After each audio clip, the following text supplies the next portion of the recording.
দরজায় করা নাড়ছে টি-20 বিশ্বকাপ। এবারের বিশ্বকাপে কারা খেলবে সেমিফাইনাল, এ নিয়ে মতামত রাখছেন ক্রিকেট বোদ্ধারা।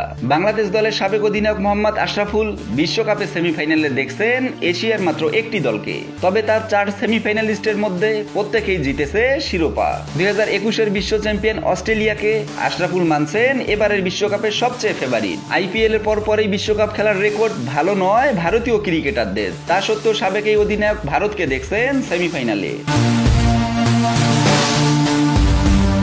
মোহাম্মদ আশরাফুল এক সাক্ষাৎকারে বলেন, 7-8 দিন আগে আমি একরকম চিন্তা করেছিলাম, এখন আবার অন্যরকম চিন্তা করতে হচ্ছে। অবশ্যই অস্ট্রেলিয়া শীর্ষ 4-এ উঠবে। ভারতের ক্রিকেটাররা ভালো ছন্দে নেই 2-1 জন ছাড়া, তারপরও ভারতকে আমি শীর্ষ 4-এ রাখবো। 2021 সালে আইপিএল শেষ করেই তারা বিশ্বকাপ খেলতে গিয়ে ভালো করতে পারেনি, মানসিক শারীরিকভাবে ক্লান্ত ছিল, তারপরও ভারতকে আমি শীর্ষ 4-এ রাখবো।